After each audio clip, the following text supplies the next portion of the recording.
Hi, Ravi's ಅಡುಗೆಗೆ ಸ್ವಾಗತ. ಹಿತ್ಕಿದ ಬೇಳೆ ಸಾಂಬಾರು ಮಾಡ್ತಾಯಿದ್ದೀನಿ ಇವತ್ತು. ಬನ್ನಿ ಮಾಡೋದು ಹೇಗೆ ಅಂತ ನೋಡೋಣ. ನೀವಿನ್ನು ನಮ್ಮ ಚಾನಲ್ಗೆ ಸಬ್ಸ್ಕ್ರೈಬ್ ಆಗಿಲ್ಲ ಅಂದರೆ ಸಬ್ಸ್ಕ್ರೈಬ್ ಮಾಡ್ಕೊಳ್ಳಿ. ಹಾಗೆ ಪಕ್ಕದಲ್ಲಿರೋ ಬೆಲ್ ಐಕನ್ನು ಕ್ಲಿಕ್ ಮಾಡಿ. ಮೊದಲಿಗೆ ನಾನಿಲ್ಲಿ ಹಿತ್ಕಿದ ಬೇಳೆನ ತೊಗೊಂಡಿದ್ದೀನಿ. ರಾತ್ರಿನೇ ಬಿಡಿಸಿ ನೆನೆಸಿದ್ದೆ. ಇವಾಗ ಹಿತ್ಕಿ ಎತ್ತಿಟ್ಕೊಂಡಿದ್ದೀನಿ.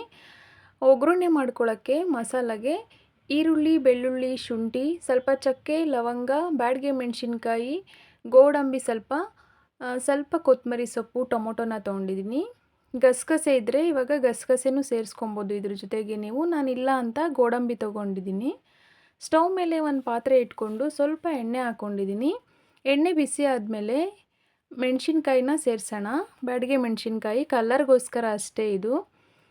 ಖಾರದ ಮೆಣಸಿನ್ಕಾಯಿ ಇದ್ದರೆ ಈ ಟೈಮಲ್ಲಿ ಖಾರದ ಮೆಣಸಿನ್ಕಾಯಿ ಸೇರಿಸ್ಕೊಬೋದು ನೀವು. ನನ್ನ ಹತ್ರ ಇರಲಿಲ್ಲ ಅಂದ್ಬಿಟ್ಟು ನಾನು ಚಿಲ್ಲಿ ಪೌಡ್ರನ್ನ ಸೇರಿಸ್ಕೊತಾ ಇದ್ದೀನಿ.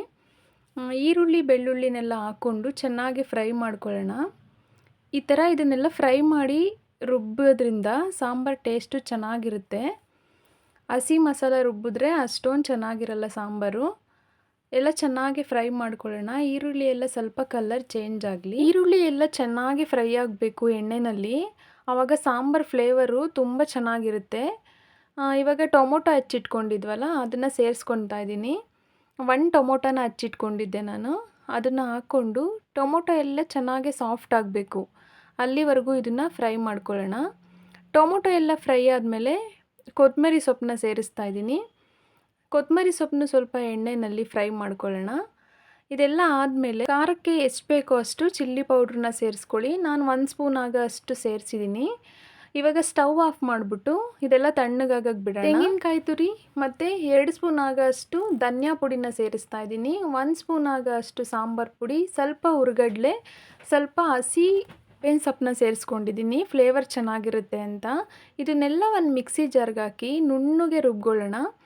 ಸ್ಟವ್ ಮೇಲೆ ಒಂದು ಕುಕ್ಕರ್ ಇಟ್ಕೊಂಡಿದ್ದೀನಿ. ನೀವು ಪಾತ್ರೆಯಲ್ಲಿ ಬೇಕಾದರೂ ಮಾಡ್ಕೊಬೋದು. ನನ್ನ ಕುಕ್ಕರ್ ಸ್ವಲ್ಪ ದೊಡ್ಡದಾಗಿದೆ ಅಂತ ಇಟ್ಕೊಂಡಿದ್ದೆ.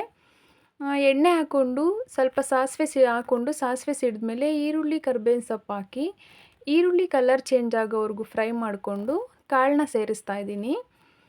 ಕಾಳು ಎಣ್ಣೆಯಲ್ಲಿ ಚೆನ್ನಾಗಿ ಫ್ರೈ ಆಗಬೇಕು. ಸ್ವಲ್ಪ ಅರಿಶಿನ ಪುಡಿ ಮತ್ತು ರುಚಿಗೆ ಎಷ್ಟು ಬೇಕೋ ಅಷ್ಟು ಉಪ್ಪನ್ನು ಹಾಕಿ ಚೆನ್ನಾಗಿ ಮಿಕ್ಸ್ ಮಾಡ್ಕೊಳ್ಳೋಣ. ಎಣ್ಣೆಯಲ್ಲಿ ಕಾಳೆಲ್ಲ ಚೆನ್ನಾಗಿ ಫ್ರೈ ಆಗಬೇಕು. ಮಿಕ್ಸ್ ಮಾಡಿಕೊಂಡು ಒಂದು ಪ್ಲೇಟ್ನ ಮುಚ್ಚಿ 1-2 ನಿಮಿಷ ಫ್ರೈ ಆಗೋದಕ್ಕೆ ಬಿಡೋಣ. ನೋಡಿ, ಕಾಳೆಲ್ಲ ಸ್ವಲ್ಪ ಕಲರು ಚೇಂಜ್ ಆಗಿದೆ, ಎಣ್ಣೆಯಲ್ಲಿ ಫ್ರೈ ಆಗಿದೆ ಕಾಳು. ಇವಾಗ ಒಂದು ಸತಿ ಚೆನ್ನಾಗಿ ಮಿಕ್ಸ್ ಮಾಡಿಕೊಂಡು ಇವಾಗ ಮಸಾಲಾನ ಸೇರಿಸ್ತಾ ಇದ್ದೀನಿ.